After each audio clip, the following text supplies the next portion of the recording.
हरे कृष्णा। ग्रंथराज श्रीमद् भागवतम ब्रह्मांडीय संरचना 5वां स्कंद। ओम अज्ञानतिमिरान्धस्य ज्ञानाञ्जनशलाकया चक्षुरुन्मीलितेन तस्मै श्रीगुरुवे नमः। नमो विष्णुपादाय कृष्णप्रेष्ठाय भूतले श्रीमते जयपताका स्वामिन् इति नामिने। नमो विष्णु नमाचार्यपादाय नित्याय कृपाप्रदायिने गौरकथा दामदाय नगरग्रामतारिणे। नमो विष्णुपादाय कृष्णप्रेष्ठाय भूतले श्रीमते भक्तिवेदान्ता स्वामिनिति नामिने। नारायणं नमस्कृत्य नरं चैव नरोत्तमं देवीं सरस्वतीं व्यासं ततो जयमुदीरये। जय श्री कृष्ण चैतन्य प्रभो नित्यानंदा श्री अद्वैता गदाधर शिवसदि गौरभक्तवृंद। हरे कृष्ण कृष्ण कृष्ण हरे हरे, हरे राम राम राम हरे हरे। ओम नमो भगवते वासुदेवाय। ओम नमो भगवते वासुदेवाय। ओम भगवते वासुदेवाय। ओम नमो भगवते वासुदेवाय। वासुदेवा परा वेदा वासुदेवा परा मखा वासुदेवा परा योग वासुदेवा परा क्रिया वासुदेवा परम ज्ञाना वासुदेवा परा तप वासुदेवा परो धर्म वासुदेवा परा गति। कृष्णे सुदामो गति धर्म ज्ञानादिभिषा कलो नष्टो दृशामेश पुराणाको दिनोदिता नष्ट प्रायेश भद्रेश नित्यं भागवत सेवया भगवती उत्तम श्लोके भक्तिर्भवति नैष्ठिकी।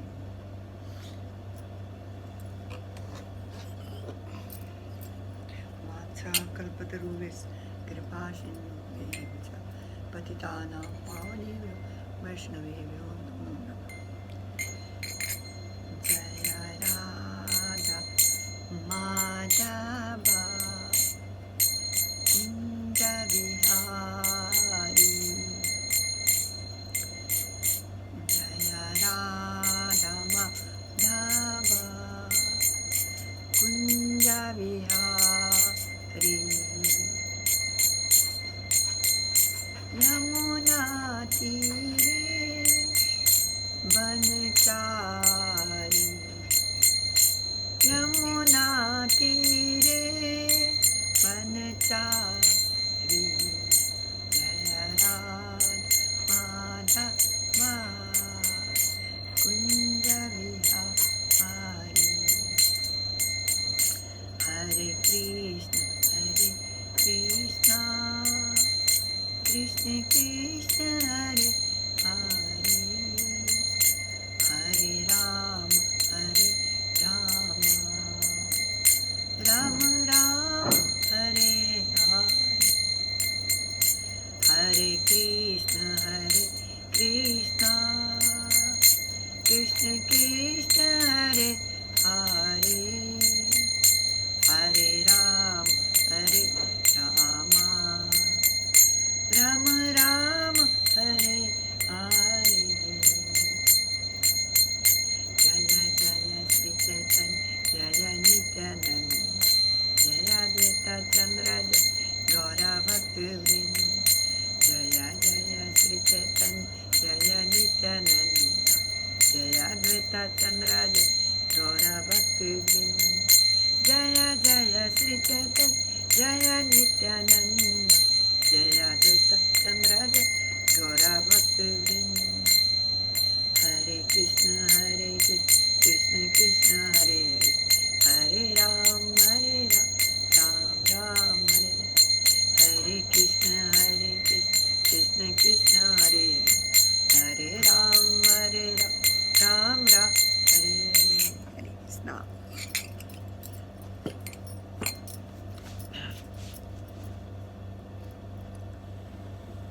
इस इन 7 निम्न लोकों को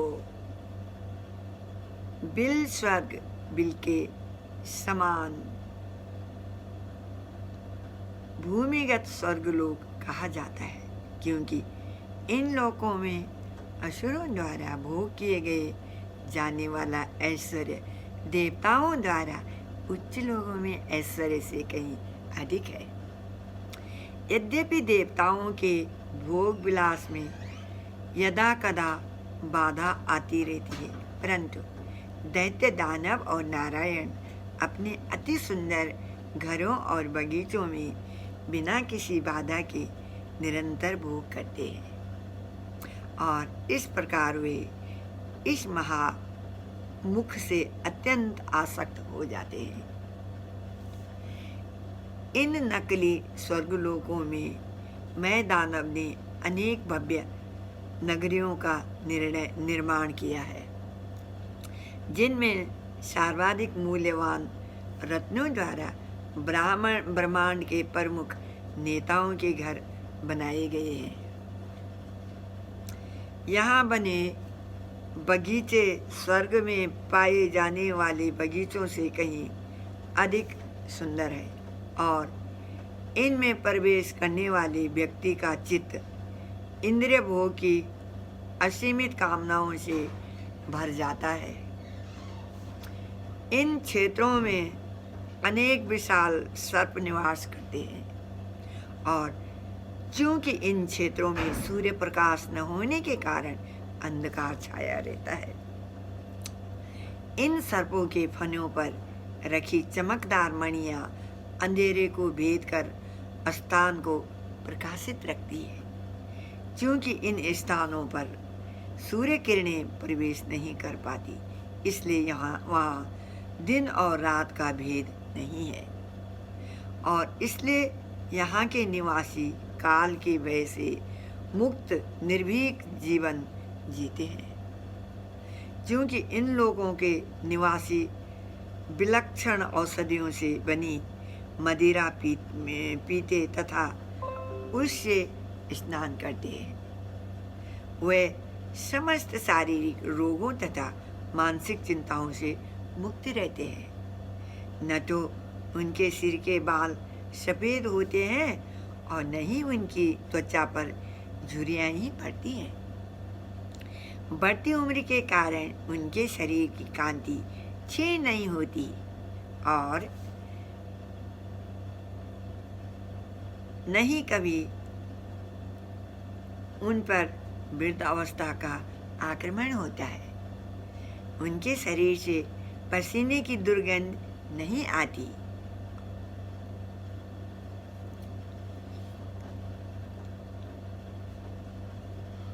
वे कभी भी थकान द्वारा पीड़ित नहीं होते। वृद्धावस्था में भी उनके शरीर की शक्ति तथा उत्साह युवा अवस्था के समान बना रहता है। यहाँ के निवासियों के जीवन में काल मृत्यु का एकमात्र भय पाया जाता है और सुदर्शन चक्र का तेज उन्हें यह भय देता है। जब सुदर्शन चक्र इन क्षेत्रों में प्रवेश करता है तो उस समय भयवश दानवों की गर्भवती स्त्रियों का गर्भ गिर जाता है। अतल में मैं दानव के पुत्र बल ने 96 प्रकार की माया शक्तियों का निर्माण किया है और आज भी अनेक तथाकथित स्वामी और योगी जन सामान्य लोगों को ठगने के लिए इनका उपयोग करते हैं। बल ने अपनी जमाई से 3 प्रकार की स्त्रियां भी उत्पन्न की है।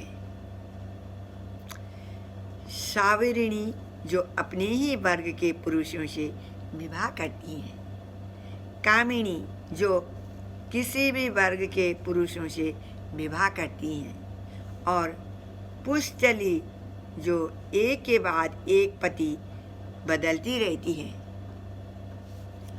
जब कोई पुरुष अतल में प्रवेश करता है तो ये स्त्रियां उसे बंदी बना लेती है और उसे ऐसी नशीली मदिरा पिलाती हैं जो उसकी काम वासनाओं को भड़का देती है।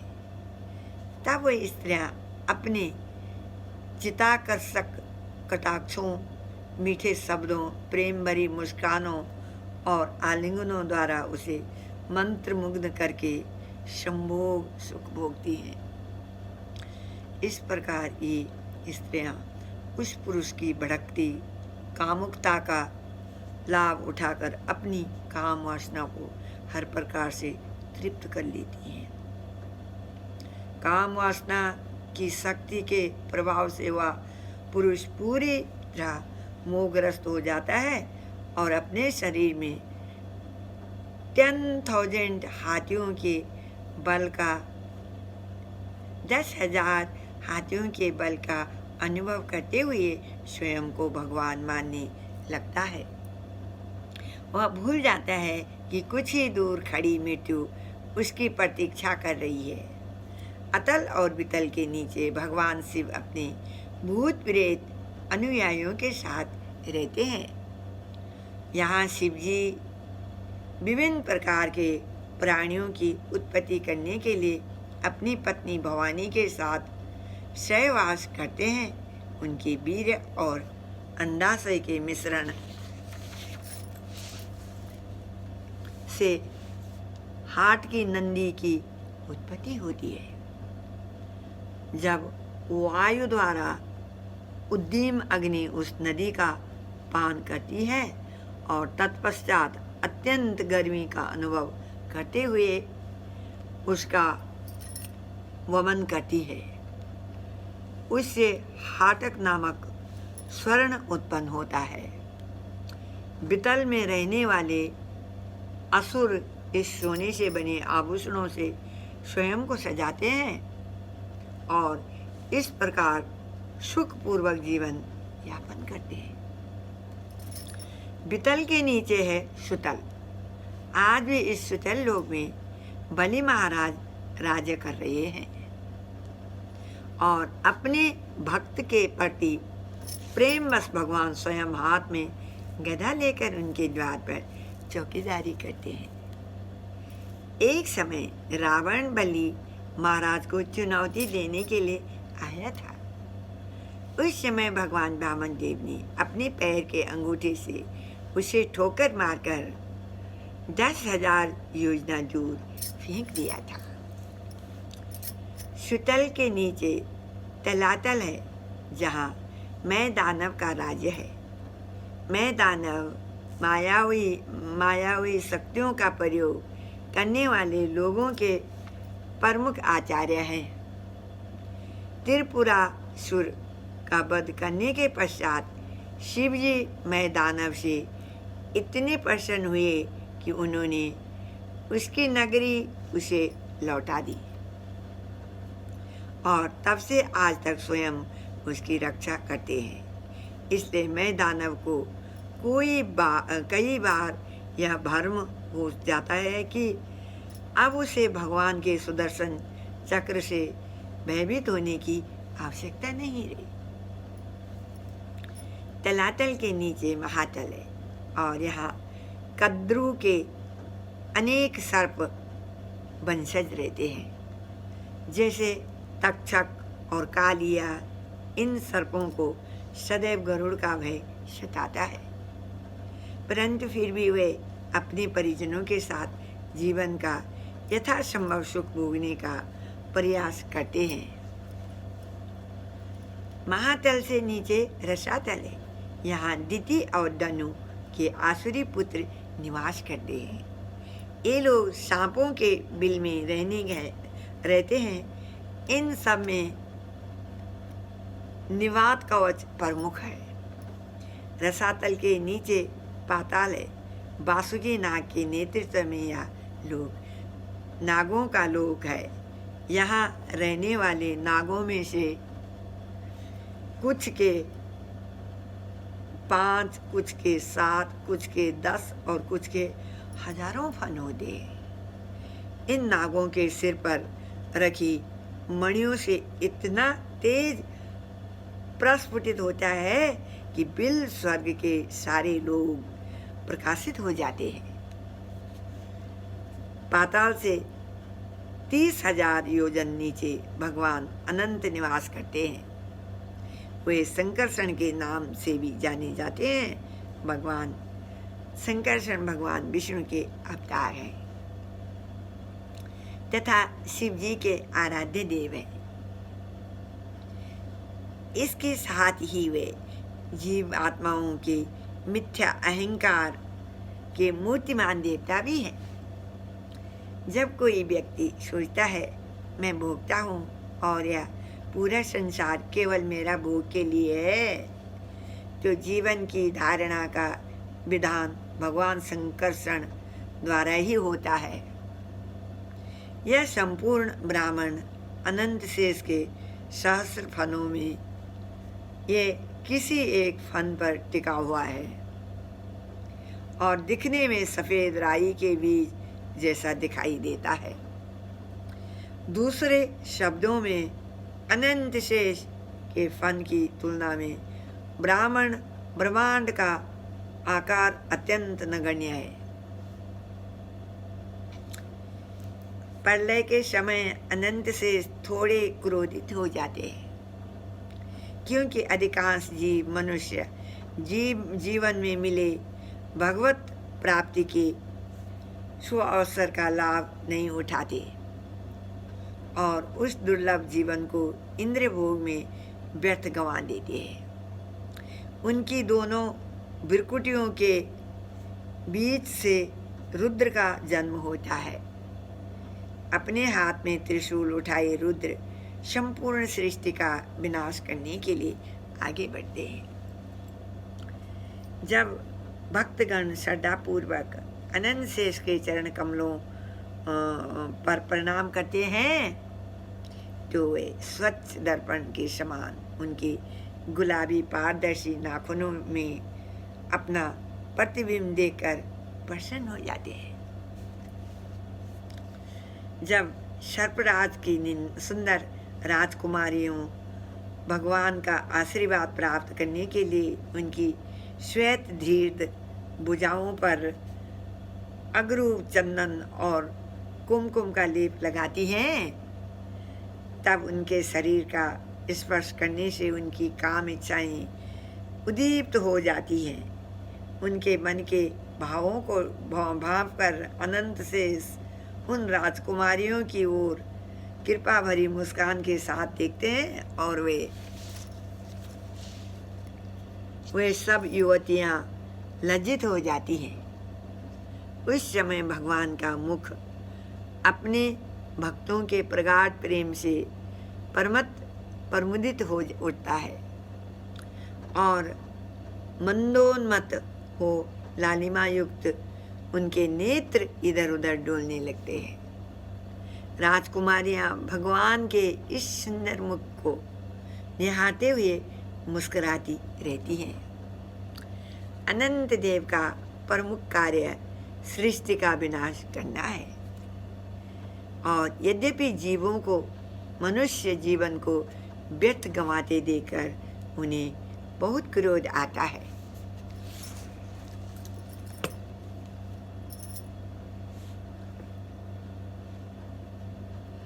परंतु वे उचित समय आने तक अपने क्रोध को रोककर उसे सहन करते हैं। अनंत शेष के वस्त्र नीले रंग के हैं और उन्होंने केवल एक कान में कुंडल पहना हुआ है। उनका द्विभुज रूप श्वेत है और उन्होंने अपने कंधों पर हल उठाया हुआ है। ब्रह्मांड के भीतर स्थित इन विभिन्न लोगों का विवरण सुनने के पश्चात महाराज परीक्षित ने पूछा, हे ऋषिवर, जीव आत्माओं को विभिन्न प्रकार के शरीर तथा परिस्थितियां क्यों प्राप्त होती हैं? कृपया इसका विस्तार पूर्वक वर्णन कीजिए। सुखदेव गोस्वामी ने उत्तर देते हुए कहा, हे राजन, भौतिक शरीर का प्रत्येक कार्य 3 गुणों में विभाजित किया जा सकता है, सतोगुण में, रजोगुण में और तमोगुण में, क्योंकि प्रत्येक व्यक्ति इन 3 गुणों से प्रभावित रहता है। उनके कार्यों के परिणाम भी 3 प्रकार के होते हैं। जो व्यक्ति सतोगुण में कार्य करता है वह धर्मपरायण होता है और प्रसन्न जीवन जीता है। रजोगुणी व्यक्ति सुख और दुख का मिला जुला जीवन यापन करता है और जो व्यक्ति तमोगुण के प्रभाव में कार्य करता है वह एक पशु के समान सदैव दुखी रहता है। इस संसार में सब प्राणी विभिन्न स्तरों पर इन गुणों से प्रभावित होते हैं। किसी में एक गुण अधिक है और दूसरा मध्यम और तीसरा बहुत कम, तथा किसी में इसके ठीक विपरीत।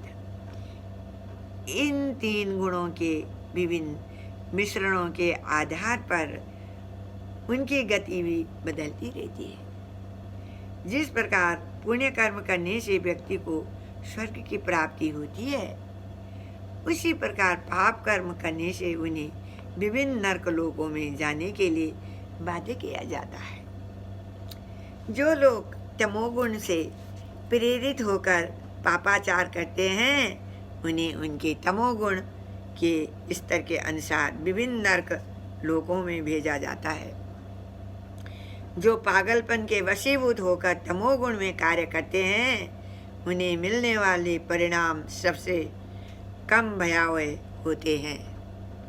जो व्यक्ति पाप पुण्य के भेद का ज्ञान होते हुए भी पाप करते हैं उन्हें मध्यम भयावह नरकों में भेजा जाता है।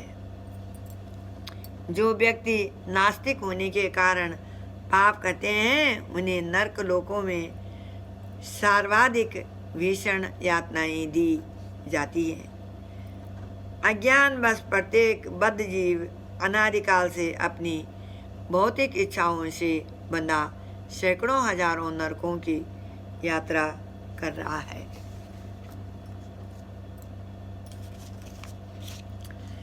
ये नरक लोक पाताल लोकों से नीचे तथा गर्भोदक सागर से थोड़ा सा ऊपर स्थित है। यमराज का धाम पितृलोक भी गर्भोदक सागर तथा निम्न लोगों के बीच इस स्थान पर स्थित है। यमदूत पापियों को अपने स्वामी के सम्मुख लेकर आते हैं। मृत्यु के देवता यमराज ध्यानपूर्वक उनका लेखा जोखा देखते हैं और उनके पाप कर्मों का समुचित आलंकन करते हुए उन्हें सही सही दंड देने के लिए असंख्य नरकों में से किसी एक में भेज देते हैं। श्रील सुखदेव गोस्वामी 28 नरक लोगों का वर्णन करते हैं जो इसी प्रकार है।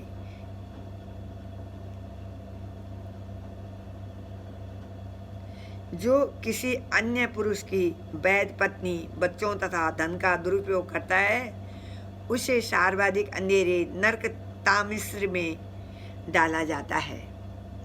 वहाँ उसे भूखा प्यासा रखा जाता है और यमदूतों की प्रताड़नाओं तथा पिटाई के कारण वह बीच बीच में अचेत होता रहता है। जो व्यक्ति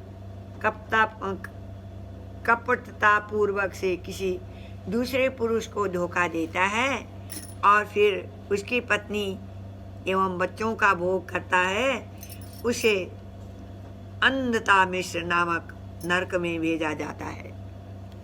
वहाँ तक पहुँचने से पहले ही उस पापी को इतनी अधिक यातनाएं दी जाती है कि उसकी बुद्धि तथा दृष्टि दोनों नष्ट हो जाती है। अंधकार के कारण इस नरक का नाम अंधता मिश्र रखा गया है। जो व्यक्ति दिन रात कठोर श्रम करता है और अपने शरीर तथा अपने परिजनों के शरीरों को पोषने के लिए अकारण दूसरों पर हिंसा करता है उसे रौरव नामक नरक में फेंका जाता है। वहाँ उसे वे सब लोग मिलते हैं जिसको उसने कष्ट दिया है। वे सब लोग रुरु नामक पशु का रूप लेकर उससे प्रतिशोध लेते हैं। रुरु नामक के प्राणी सांप से भी अधिक द्वेषी होते हैं और उनके द्वारा दी गई यातना अत्यंत तीव्र तथा दुस्सहनीय होती है।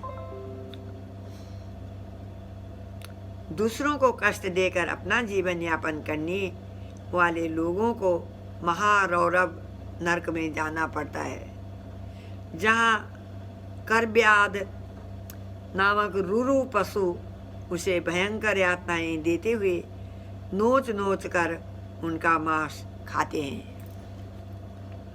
अपनी जीव को संतुष्ट करने के लिए जो क्रूर व्यक्ति अन्य निरीह पशुओं एवं पक्षियों को पकाते हैं, उन्हें यमदूत कुंभापीक नामक नरक में ले जाते हैं, जहां उन्हें उबलते तेल में पकाया जाता है। ब्राह्मण की हत्या करने वाले को कालसूत्र नामक नरक में डाला जाता है। इस नरक की भूमि ठोस तांबे की बनी है और उसकी त्रिज्या 10,000 योजन है। नीचे से अग्नि तथा ऊपर से आग उगलते सूर्य द्वारा इसकी तांबे की सतह अत्यधिक गर्म हो जाती है। ब्राह्मण की हत्या करने वाला हत्यारा अंदर से भूख तथा प्यास से जलता है। उस तपती भूमि पर चलते हुए वह कई बार लेटता है, कई बार बैठता है, कई बार खड़ा होता है और कई बार इधर उधर दौड़ता है। इस प्रकार उसे उतने 1000 वर्ष निकालने पड़ते हैं जितने किसी पशु के शरीर पर बाल होते हैं। आपातकालीन स्थिति न होते हुए भी जो व्यक्ति वैदिक पथ का त्याग करता है, उसे 80 पत्र वन नामक नरक में डाला जाता है। वहाँ यमदूत उसे कोड़ों से पीटते हैं और जब तक उनसे बचने के लिए आसपास खड़े ताल वृक्षों के पास जाता है तो उसका शरीर उनकी तलवार जैसी नुकीली पत्तियों द्वारा छलनी हो जाता है। प्रत्येक पग पर मूर्छित होते हुए वह पापी चीखता रहता है, अरे मैं क्या करूं, मैं कैसे यहाँ से बचूं।